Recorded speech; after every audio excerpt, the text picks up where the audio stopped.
between. Okay. Okay. Well, I just started mine.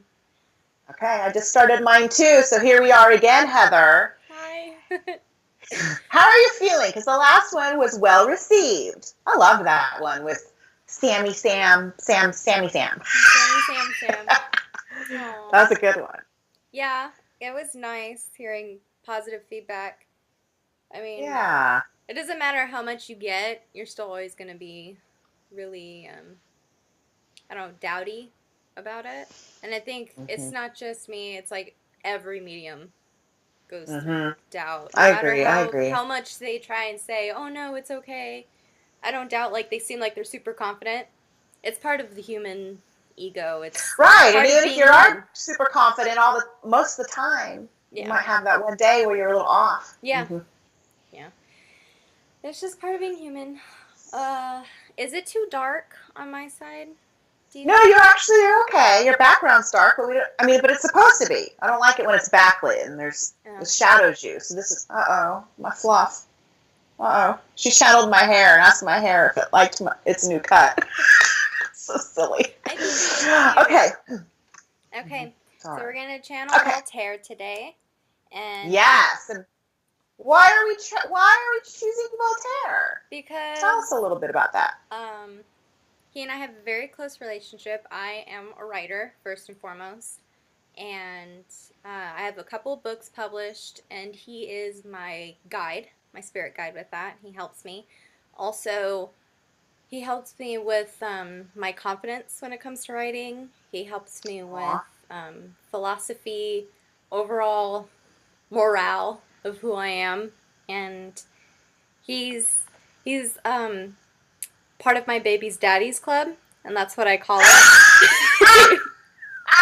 So people I have crushes on, like celebrities or dead people, they're part of my baby's daddy's club. He's a baby's daddy. He's my baby's daddy. So he's in the club. Congratulations, Voltaire. You made the cut. Yeah, it's completely involuntary, and you're not allowed to leave once you're in it. So.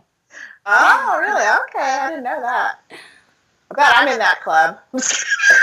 You're in the baby's mama's club? Alright, this is a totally different club. I'm in a club I'm in the M6 club. Oh, and we cannot leave that. No. I'm stuck with you. Okay. In a good way. I meant that in a good way. All right. So we're going to ask him some questions. Some people had asked him some questions as well. He's so cute today. He's wearing like one of his... It looks similar to the jacket in the picture I shared on the group. And it has like the gold trim with the buttons. And he's always likes to stand with his hands behind his back. Perfect posture. Makes me look like a fucking ogre over here just slunched over all fucking time. Okay. So we're going to do this. I'm going to take off my glasses because he doesn't need to see. And now I can't see you. You're a blur. Okay. All right. I'll see you later, Heather. Bring on Volty. I will. Okay. Okay, I have to get over my giggling first because I'm like a huge fan. I know, it's so silly. She's got a crush on him. I do have a huge crush on him. Let me just get over this real quick. Just because Okay.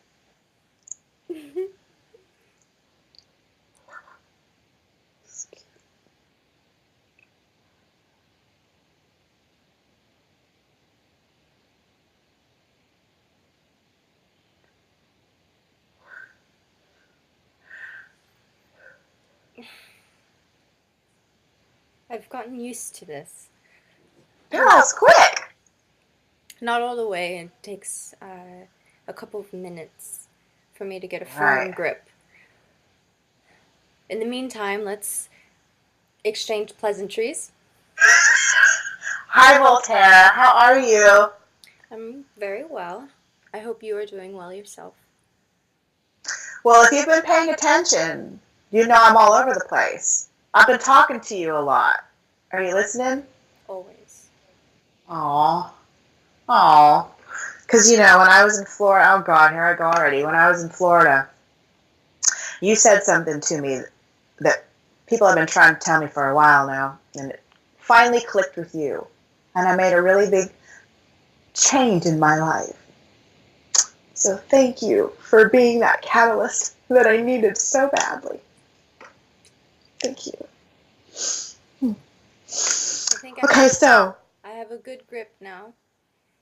All right. Yes.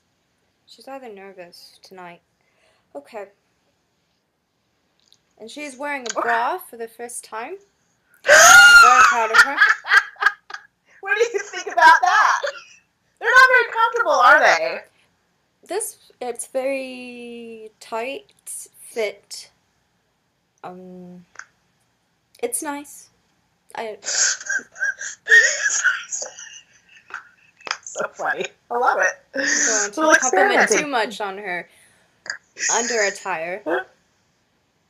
I'm first and foremost a gentleman. That's true. You are very much a gentleman. It's just an observation. You're feeling the bra. Okay, I get it. Okay, well, Voltaire, oh, shoot, I forgot what I was going to ask. Oh, well, Heather gave a little interpretation or explanation about her version of your relationship. I'd like to hear yours. I already know the expectations, not to give out too much information about she and I together. Right?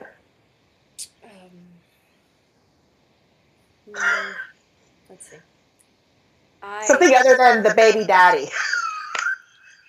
At first, I wasn't quite the fan of that, and it was in the very beginning of our relationship that I felt I had no choice.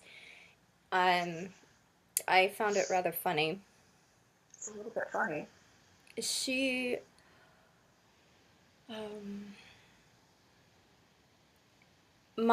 how my journey started with her was that she was in high school and reading the first play I ever written, and she didn't realize it was me there, sitting right in front of her, watching her read the play I wrote.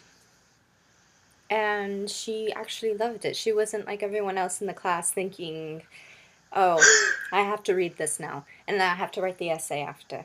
I don't enjoy that. When people feel as though it's a task rather than something they can enjoy.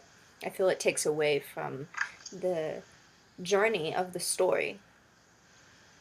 And, but I knew that I wanted to be part of her life. I saw everything that she would become, everything that she would accomplish, and I wanted to be a part of that with her.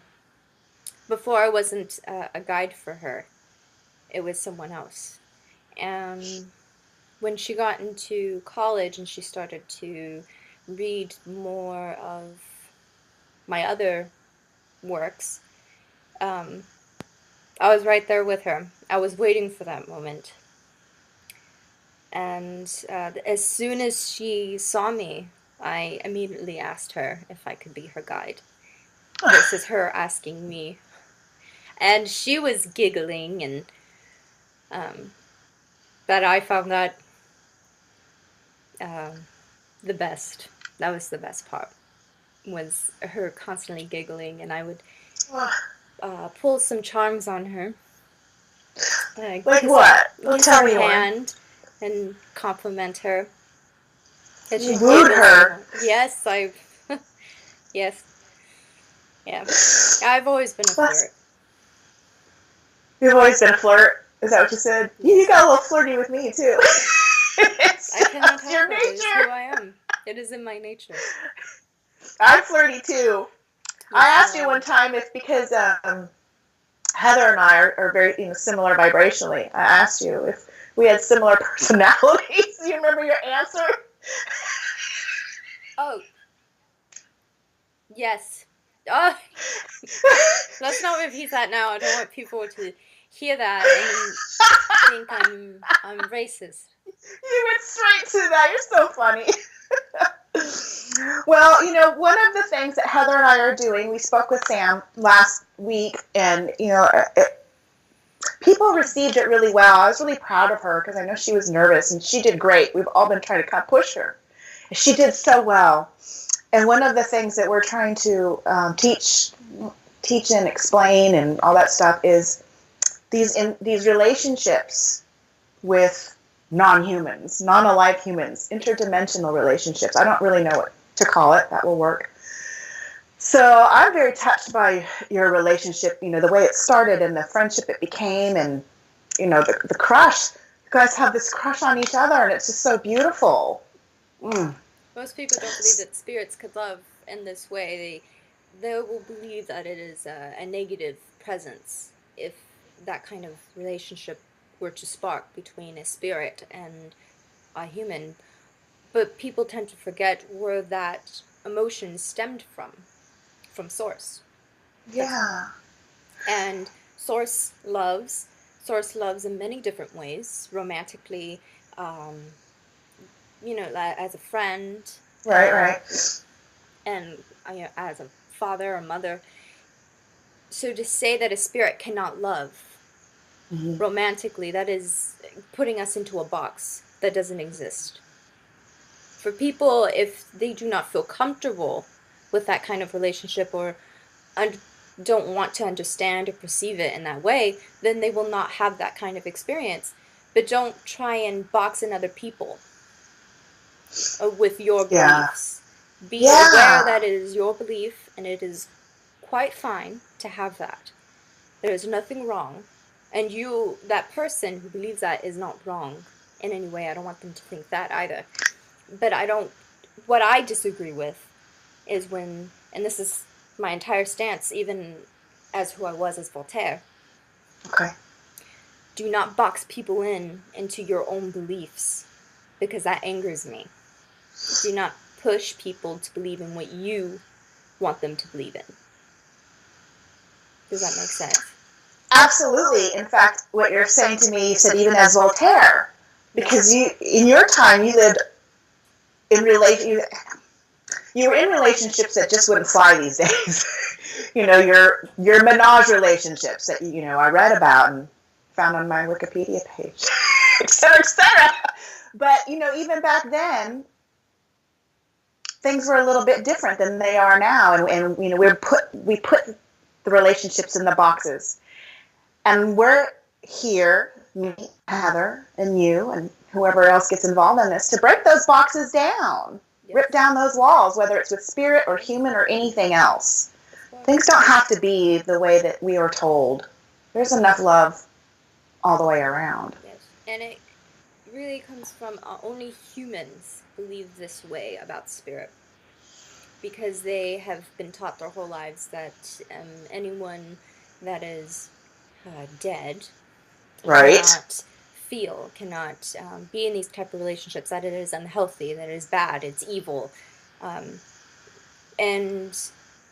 I think it's not true. I'm not It's evil. Beautiful. I'm not evil. That's... and they're peaceful relationships, too. And I got to kind of credit you guys on the flip side, because you have the benefit of, not getting out of control with the crazy human emotions. But they're very nice relationships. They're so loving. Very healthy. We actually, not everyone can handle them. That's why they don't get into them.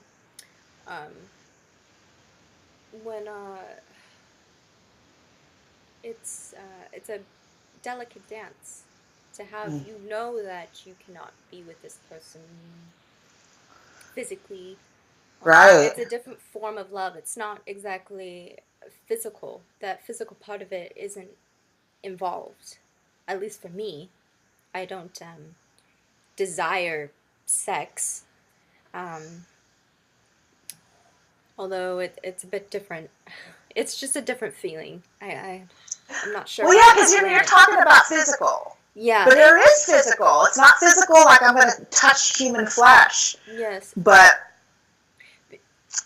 let me tell the story. Can I tell the story when I thought we merged? Okay.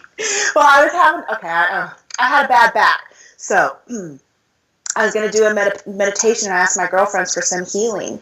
Well, when I was in the middle, I realized I tapped into something way more radical. It was just amazing. And I'm just lying in my bed, and it's that energy, that just radical energy that I call energetic foreplay. And Heather had joked to me earlier, she's like, come on, Voltaire, he'll go for it. So I kind of half did. And so in the middle of this, I'm thinking, oh my God, this isn't my girlfriend's, this is Voltaire. And I love him so much because the feeling in me was just such love. And it was physical and emotional. It was so intense. And I remember apologizing to you for falling in love with you. But it wasn't you. You were there. And I just want to tell the people this story because according to Eric, or maybe it was you, Eric brought you over to show what a healing looked like. Yes. And so you described it to me. And that's why you were there, because you were, watching the whole thing. Very interested in all that. Yeah, and so, you had this beautiful description of the pink energy of me and the blue energy of who I was with. And I'm just going to, I have permission to say, I was with Michael's higher self, who calls himself Mergerlo, who is my very close vibrational match. So the love I was feeling was for him, for Mergerlo, but I didn't realize this at first. But the reason I'm bringing this up is it was just a funny story that I thought it was you, but I want people to understand the physicality of these relationships too, and how loving and they're just so special. They're so special that I would almost trade physical earth sex in order to experience these, because I like new experiences and stuff. So on one side, it's not sex per se, but because you are with somebody that you love, it has that kind of feel for it too. And I want to, I'm here to encourage people to try this kind of thing and not fear it. If it's something that you're interested in, then by all means. If you're not, then don't judge, move on. But this is a real thing. And I can already feel other people getting angry. Really? Well, that's kind of why I chose to talk about this stuff with you, because, and I hope this is okay, but my theory was that you're in spirit, so you might not get your feelings hurt so much if people talk shit. Extremely protective. Yeah. And you are protective. Yes, I also want to point out my entire life has been filled with scandals, and the love affairs that I have had, they have always been very unconventional. It's no different than any other form of unconventional love you would have with another human. Mm-hmm. It is very different.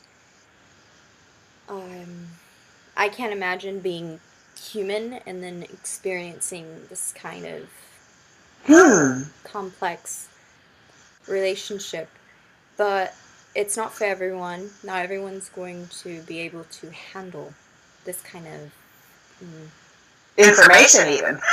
Yeah. Right. Unfortunately. But that doesn't make it any less precious. It's not something that you can abuse, because the spirit on my end, I will not allow the abuse of the relationship. I will know when to step aside. When you have this kind of relationship, it's like any other kind of relationship you would have with a spirit. There are boundaries that need to be set. There are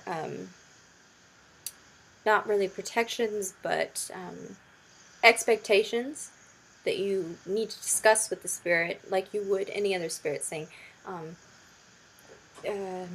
don't come talk to me when I'm taking a bath, or leave me time to be alone and away from spirit so I can ground. It's no different than that. It's just this added bonus to it of being able to connect in a romantic way. I don't want to say sexual because it's not sex. It's a different form of love. I agree. Yeah, and it's hard to have a human word for it because it's, I don't know, it's just such an unusual thing, but it really is beautiful. Is this the first time that in human history that we've been able to have these kind of relationships with spirit, or we lost it? Yeah, we have done this for thousands of years, and before, I want to say, Western beliefs came into fruition on Earth. The Western beliefs is what made it go away, because it was the Bible, it was any other kind of religious text that's popular now that is saying this is bad, this is wrong, you're not be able to do this. It is the work of the devil, which is completely nonsense. yes, it's ignorant, and that is my opinion. Right? I'll share that opinion with you. I really will. I'm not. It's sad that this is where we used to be as humans, and we have forgotten that. But we're bringing it back. That's what we're here to do. And if we get a couple angry messages, I can hang with just a couple. I'd rather not, though. Be kind to us. Be kind to us, because we are putting ourselves out there, and this isn't easy.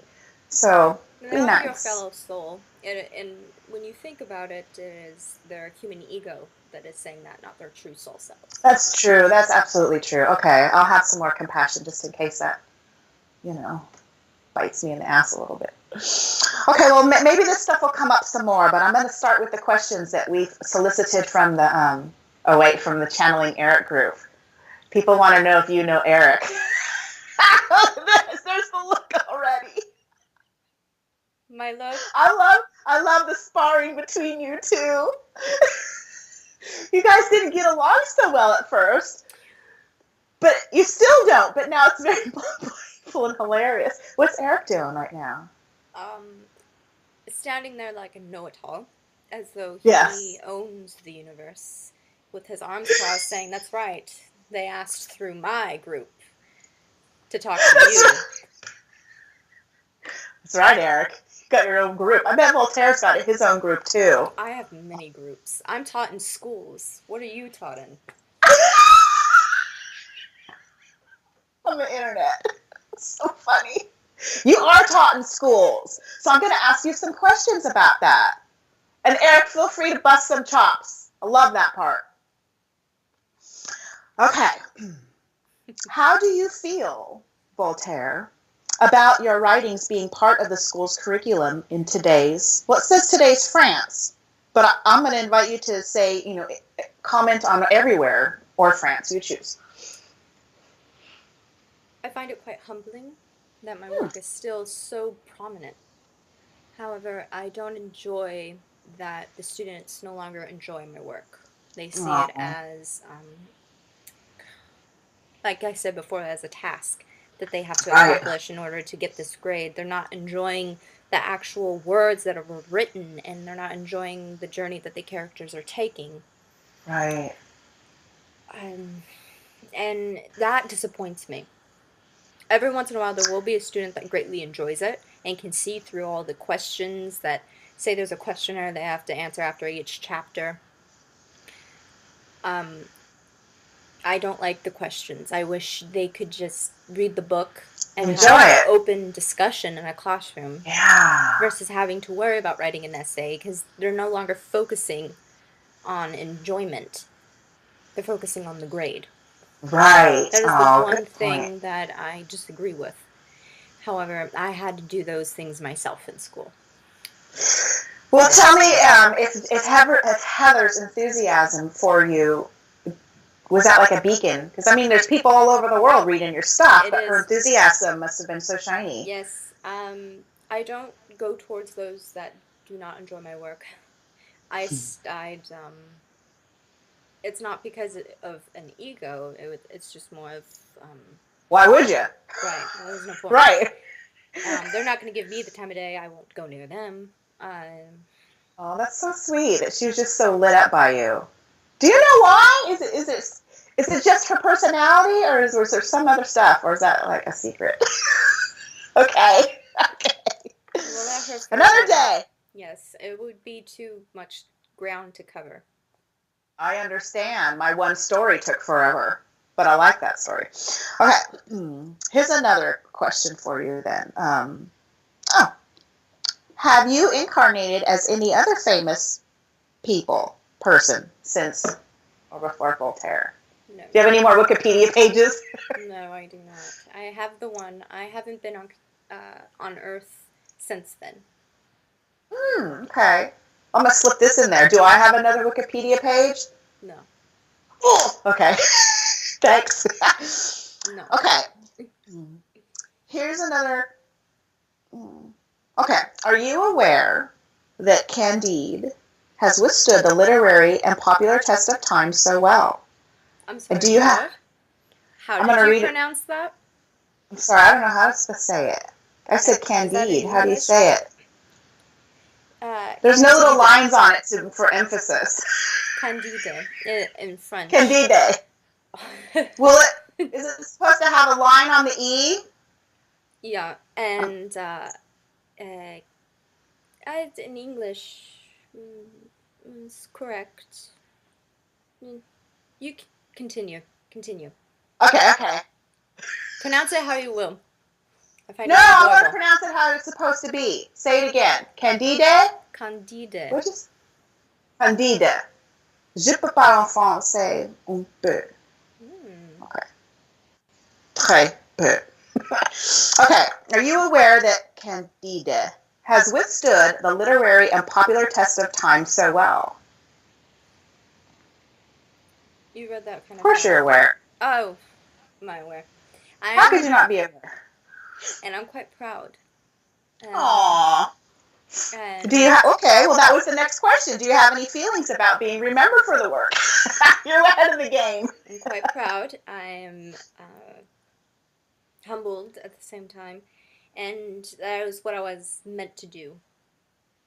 Because through time, the story will have a different meaning. It's something that can be remembered. You can find the own issues that are going on in your world at this very second and apply it to the my world, I suppose, or the book. Okay, I'm gonna. You know what? Based on what you just said, I'm gonna skip ahead to one of Heather's questions. It's fascinating to me. She says that you wrote a letter to Saint Germain saying the following: "Your long road through time will be illuminated by my friendship for you, even at the time of your revelations about the middle of the 20th century. Because of time, the talking pictures will not be able to be stored in memory. May your wonderful flying machines bring you back to me." So she wants to know, did you see futuristic machines through Saint Germain? Did you have direct contact with him? And did he ever respond to your letter? That's so interesting that you had these images. Tell me about that. And that's what started a bit of my fantasy with Heather, where she would write me letters. Yes. And pretend as though I would get them through time, and I'd respond back to her. It's so beautiful. It is fun. We went through a whole scenario of us falling in love and getting married. Jermaine, he was more of like he could see the future by, prophecy. And he showed me through drawings the different ideas that he foresaw in the future. And there was rumor that he was able to go to the future and back. That I did not know at the time. I could not. I was open to the idea. I was very open-minded about these type of things. And I always found them interesting. But I did not see these machines or any of these type of technological advances through him. I just saw them on paper. You saw them on paper. Wait, did I miss something? You saw them on paper because he drew them. Well, whose paper? Okay, I don't know who Saint Germain is. He was some people say that he was mostly a metaphysician. And there's a great conspiracy around him that he travels through time and that he never dies. There was this big conspiracy,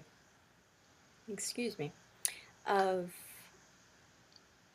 he died.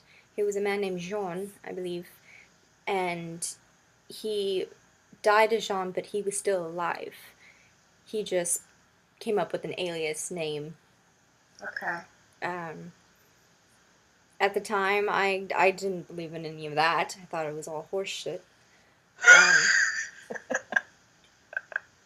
So Saint Germain was a contemporary then. He was alive when you were alive. He was. Okay, so I think of a saint, and I'm thinking like Saint Nick that lived at like 300 or something. Okay. And that was the name they bestowed on to him. Okay, interesting. Okay. Okay, she also, I'm going to go on with Heather's questions. She says that you made reference to the Saturnians in a couple of your works, and I've had contact with beings who told me to call them that same name. Did you ever have contact with ETs? I did. Did you know they were ETs? I did. They would happen. Tell me! They would happen in my dreams.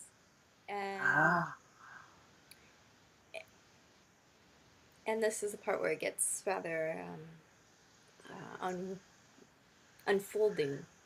Okay. I met Heather as an extraterrestrial during my life as Voltaire. Was she one of those Saturnians? No. She was a tall white being.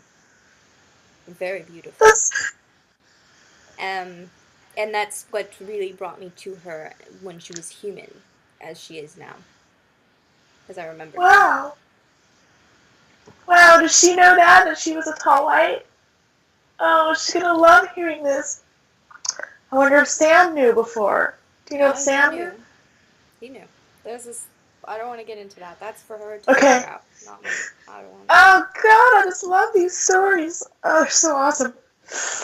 But yes, I had contact with extraterrestrial beings, and they greatly inspired my science fiction novella that I wrote.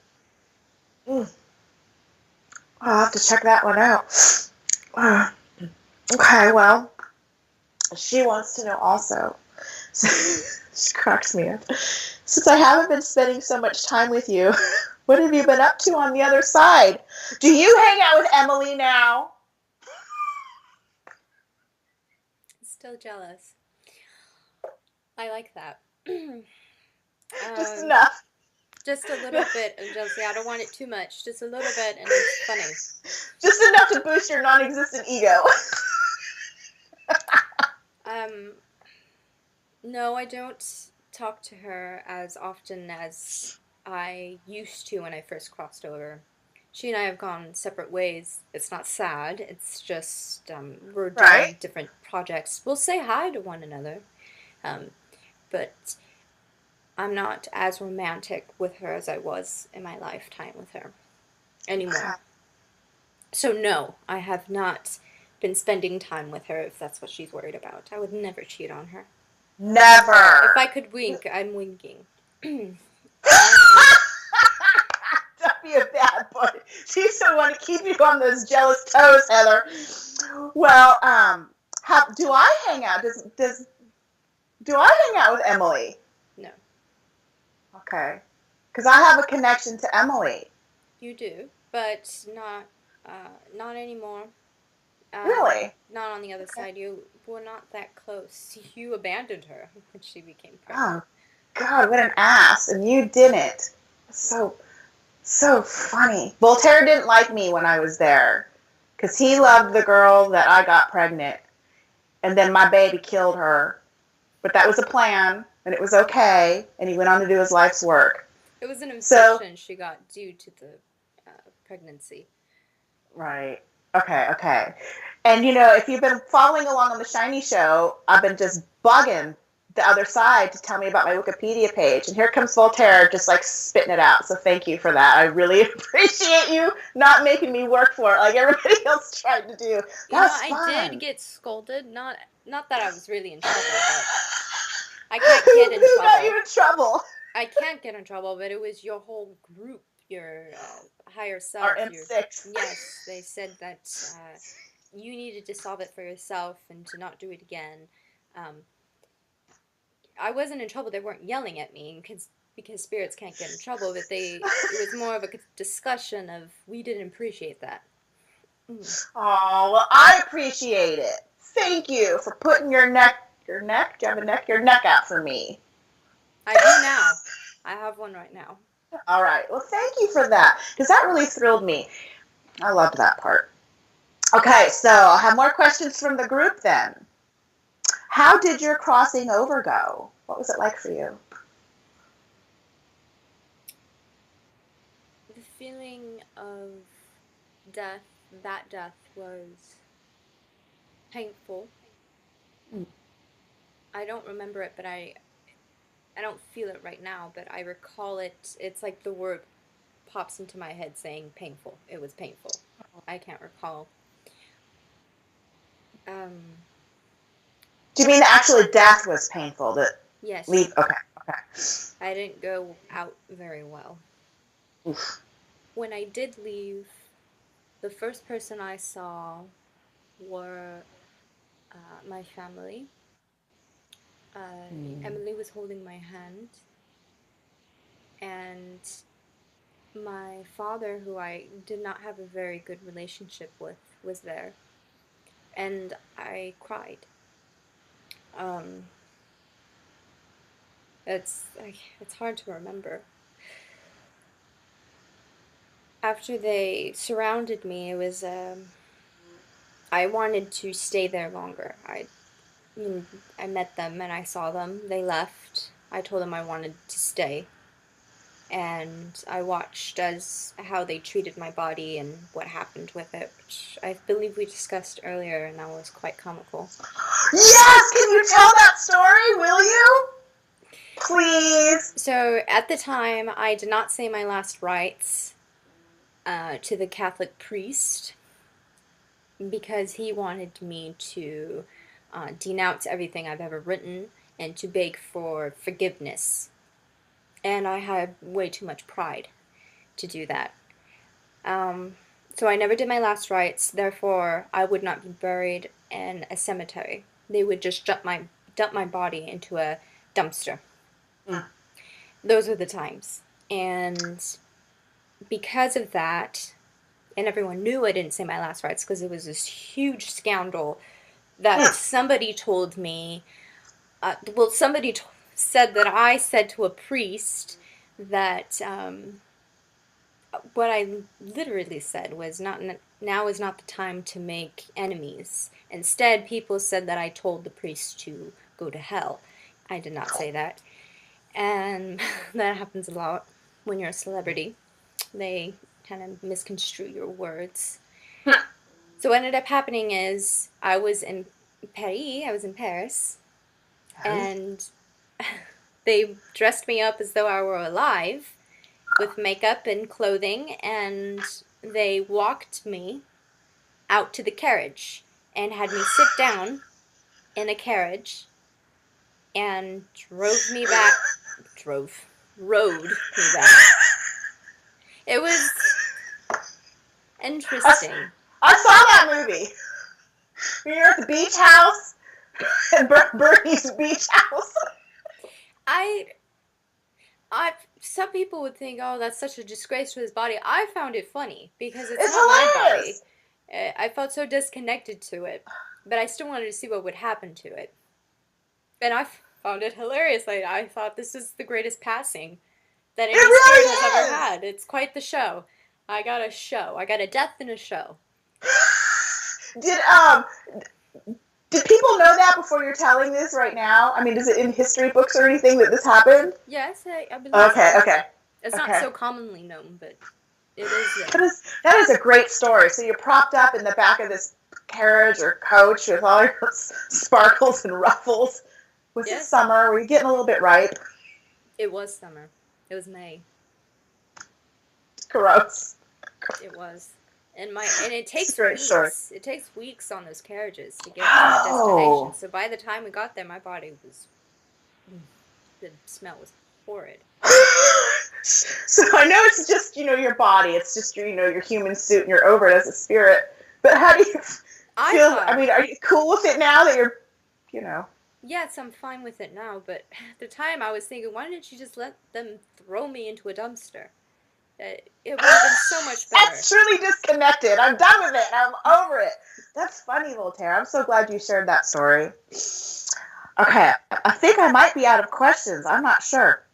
Let me check real quick. And while I look, I want you to think if you have anything to say. Oh, here's a very important question. Have you ever tried pizza? Either here or there. No, I have not tried pizza. But wonder if Heather ate some right now. I mean, would you get to experience that? Yes. Actually, it's funny you said that. She was eating a sandwich earlier, Yeah. and I got to taste that because I was still in her body a little bit. Yeah? Um, and she ate these god awful chips. They were very sour. There was like Vinegar, salt and vinegar.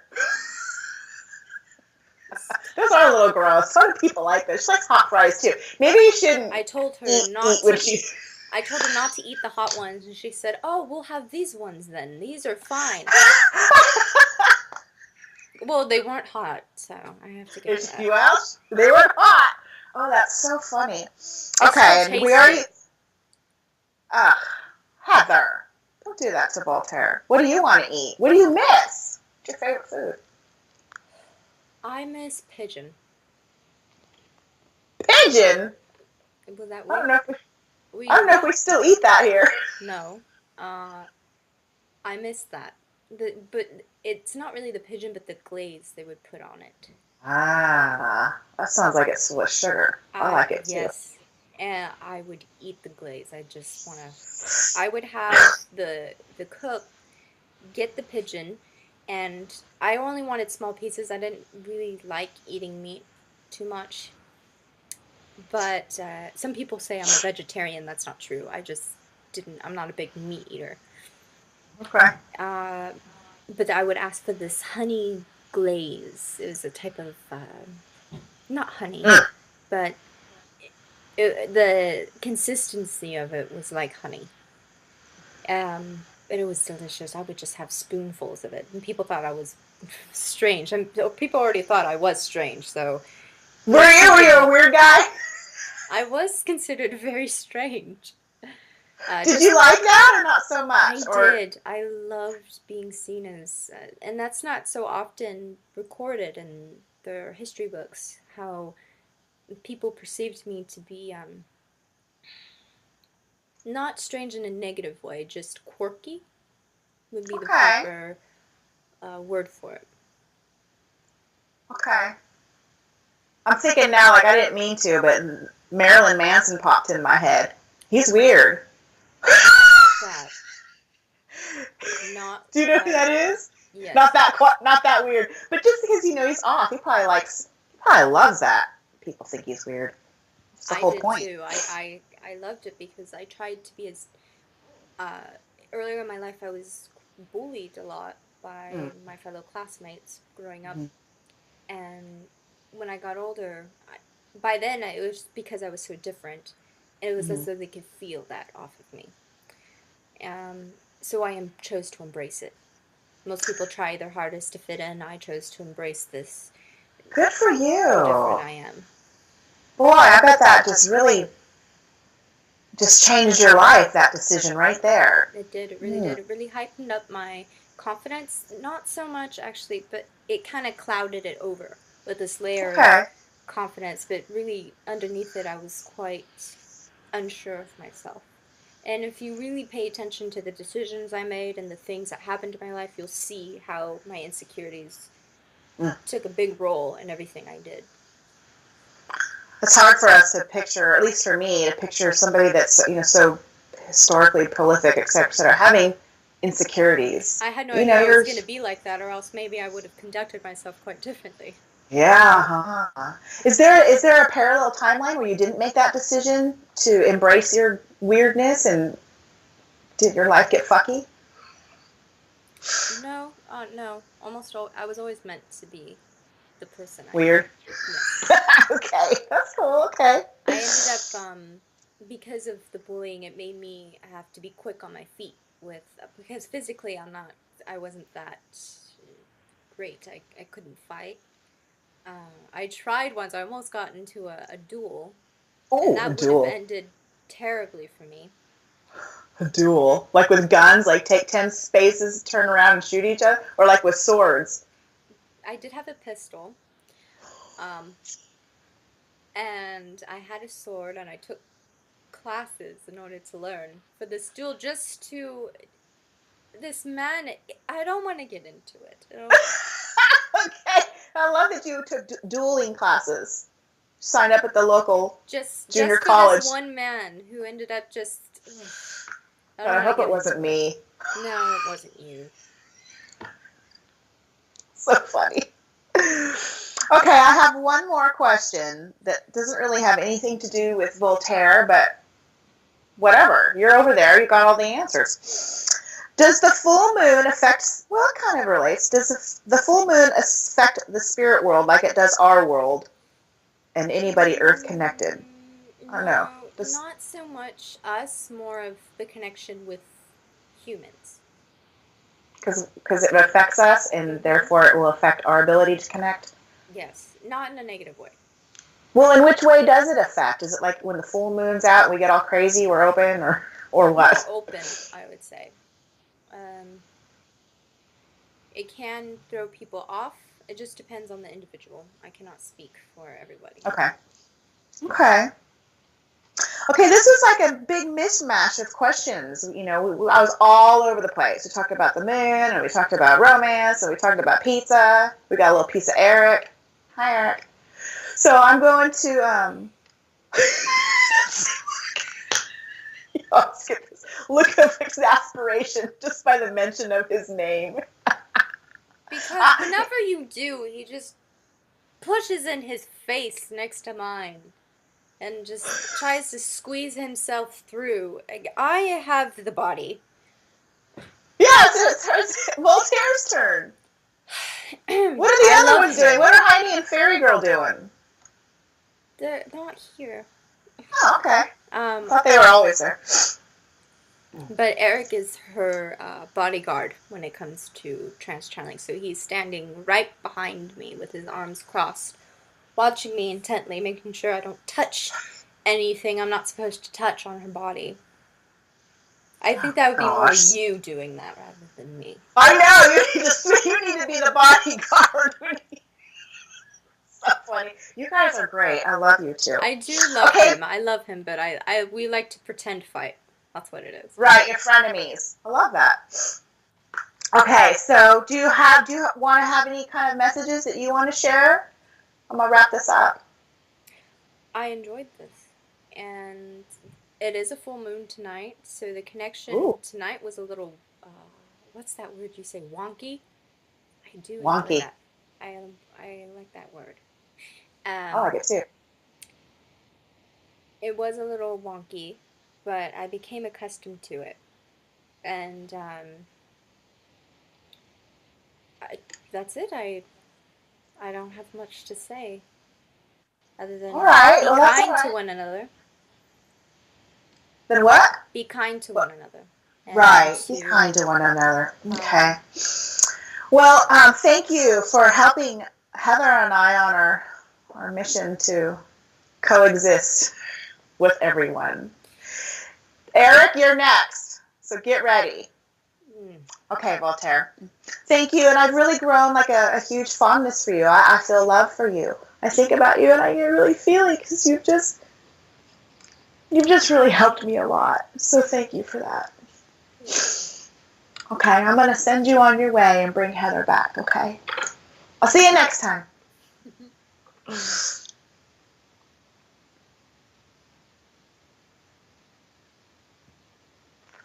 How you feeling? Hold on, I can't see. You need your glasses. Just kidding.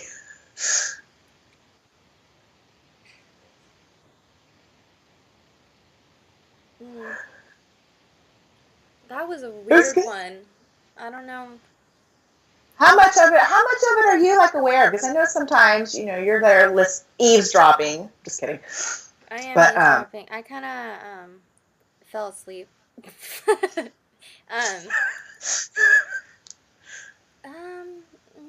I was there a little bit.